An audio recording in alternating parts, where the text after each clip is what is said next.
कारण की महाराष्ट्र ही संतांची वारकऱ्यांची भूमी आहे आणि मी स्वतःसुद्धा माळकरी आहे आणि माझा घरातून वारसा आमच्या वारकरी संप्रदायाचाच आहे. आणि धरण भागातील पहिले सभापती होण्याचा मानसुद्धा कमी वयामध्ये प्रथम सभापती होण्याचा मान मला मिळाला. कारण की दुर्गम भागे महिला शेतातलीच कामं करत असतात. दुसरी काही त्यांच्याकडे काम म्हणजे कामच नाही, जरी बचत गट असले तरी त्यांना प्राधान्याने आपण स्वतःहून काहीतरी करता येईल यासाठी मला नक्कीच पुढच्या काळामध्ये प्रयत्न करायचे. आत्ता जसं आमच्या दुर्गम भागामध्ये तामिनीसारखा घाट आहे किंवा प्लस व्हॅली आहे, कुंडलिका व्हॅली आहे, देवकुंड आहे, या ठिकाणी प्राधान्याने पर्यटन कसं वाढेल यासाठी प्रथम प्रयत्न करायचे आहेत.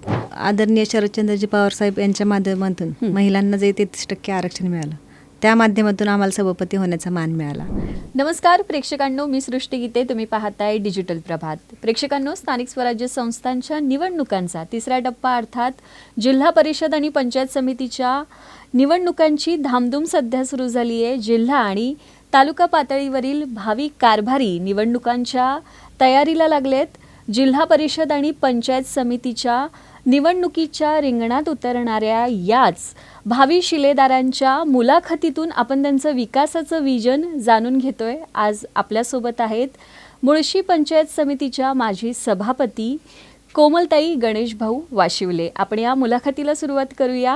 ताई, सर्वप्रथम तुमचं मनापासून स्वागत आहे डिजिटल प्रभातमध्ये. ताई, मुळशी पंचायत समितीच्या सभापती म्हणून तुम्ही यशस्वी कार्यकाळ पूर्ण केलेला आहे. तर एकंदरीतच महिला म्हणून राजकारणाकडे तुम्ही कसं पाहता आणि तुम्ही कोणकोणती कामं मार्गी लावलेली आहेत, काय सांगाल? प्रथमतः नमस्कार. मी सौ कोमल गणेश वाशिवले, माजी सभापती पंचायत समिती मुळशी. कौटुंबिक गोष्टी सांगायच्या म्हटलं तर माझे सासरे अंकुशांना वाशिवले यांचा मला प्रथम खूप मोठा पाठबळ किंवा पाठिंबा आहे. त्यांच्यामुळेच मी आज राजकारणामध्ये आहे. माझं सासर आणि माहेर एकाच ठिकाणी आहे, म्हणजे फक्त मुळशी धरण जे आहे ते आमच्या दोन्ही गावांच्या मधोमध आहे.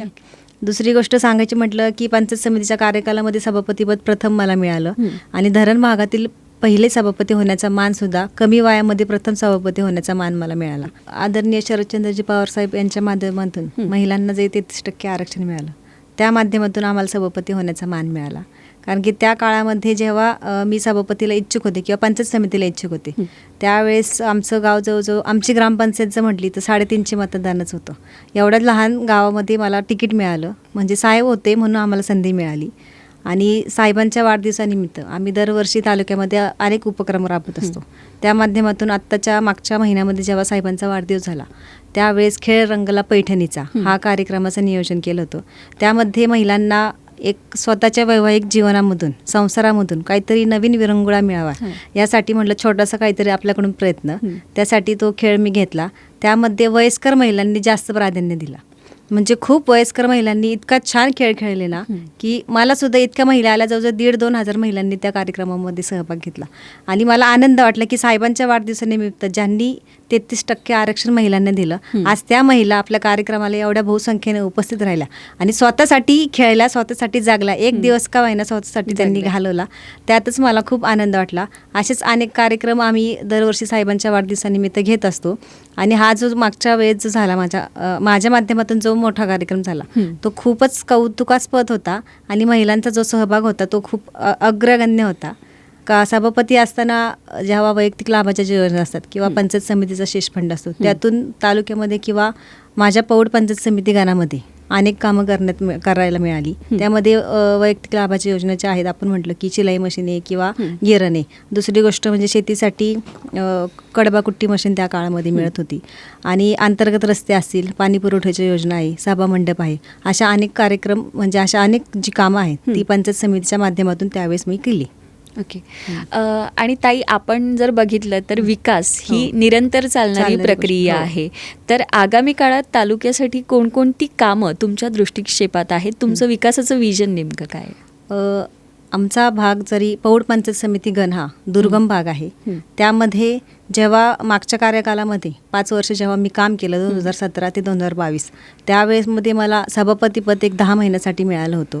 कारण की 3 महिला असल्यामुळं प्रत्येकाला आम्ही वाटून घेतलं होतं. त्यावेळेस जी कामं राहिली होती ती पुढील काळामध्ये करण्याचा प्रयत्न आहे.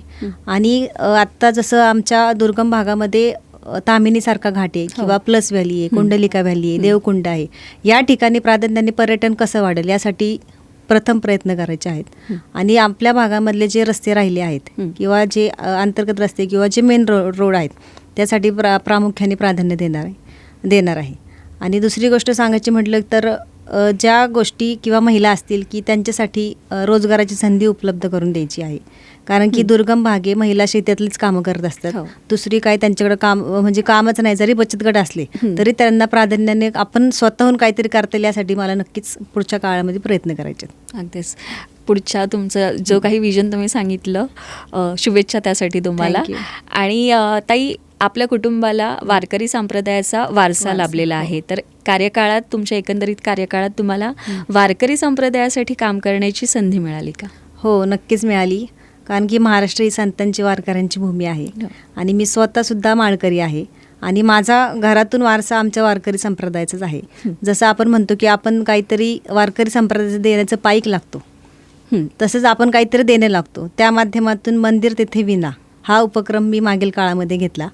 दुसरी गोष्ट म्हणजे ज्या गावामध्ये भजनी मंडळ वगैरे असतं त्यांना आपण विना देऊ किंवा पखवाज देऊ अशा गोष्टी देण्याचा प्रयत्न केला.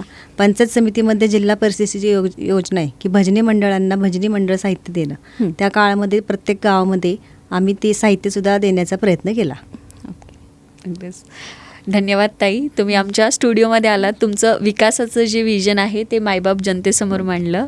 पुढील वाटचालीसाठी प्रभात परिवारातर्फे तुम्हाला शुभेच्छा. धन्यवाद. थँक्यू. धन्यवाद.